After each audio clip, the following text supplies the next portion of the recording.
amma saboda ludufin Allah sai Allah ya ce illa man taba wa amana wa amila amalan salihan fa ulaika yubaddilu Allahu sayyi'atihim hasanat wa kana Allahu ghafurur rahima.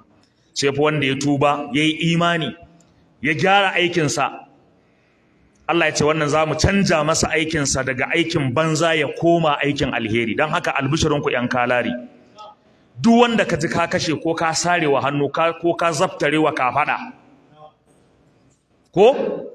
ko ka wafcewa waya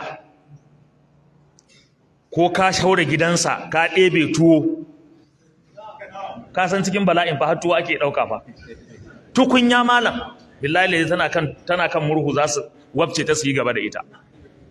To duk ka ji daga yau din nan da kace ka tuba, wallahi duk Allah ya yafe maka da izinin Allah, domin al-islamu yajubbu ma qablahu. Musulunci yana tunkuda duk abin da aka yi shi kafin a gano kuskure, kafin a gano ba daidai ba, ka gyara, Allah madaukakin sarki sai ya yafe ma. To ba ma yafewa ba, Allah sai ya ce fa ulaika yubaddilu Allahu sayyi'atihim hasanat. Ayyukan da kai munanan nan sai Allah ya ce a musu fenti su koma ayyukan alheri. Kamar a samu coci ne jama'a, ka san coci ba da alƙibla ko sai a cire kujerun ciki sai a shimfiɗa, mutum da musallama ba kan kujera muke yi ba, sai a shimfiɗa carpet, wannan gurin da aka sa wannan cross din yayi hakan nan sai a yi gidan liman a gurin. Na fata an fahimci magana. A jage wannan cross din, a canja komai, a naɗa liman, a sa ladan, a kwarma kiran sallah. Na rantse da Allah duk faston da ya mai da cocinsa haka, alƙawarin da Allah ya a wannan ayar ne hatta bautar da ya a Kiristiyaniti ta koma ayyukan musulunci. Allah zai ba ladanta domin yayi ne bisa kuskure ba tare da ya gane addini shine gaskiya ba, musulunci shine gaskiya ba. In tun da ya gane, to Allah ba zai tafiyar da aikin a banza ba, sai ya ce an fente su sun koma aikin alheri. Wannan daɗin musulunci kenan jama'a. Amma dole kai tuba taubatan nasuha, ko tubu ilallahi taubatan nasuha, haka Allah ya ce ku tuba zuwa ga Allah tuba mai kyau, wa tubu ilallahi jami'an ayyuhal mu'minuna la'allakum turhamuna.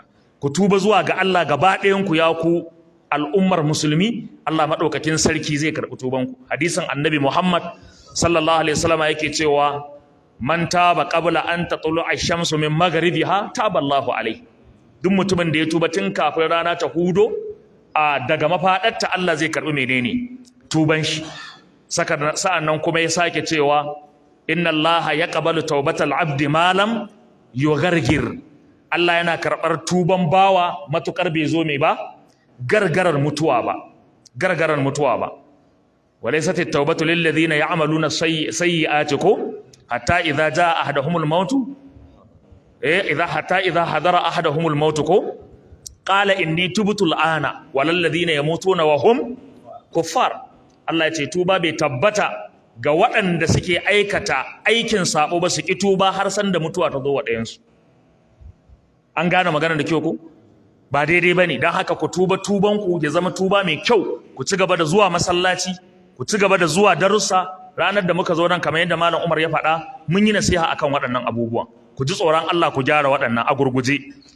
Hadisi ya tabbata daga Annabi sallallahu alaihi wasallama, manzo Allah sallallahu alaihi wasallama yake cewa la yazalu almu'minu fi fushatin min dinihi ma lam yusib daman haraman.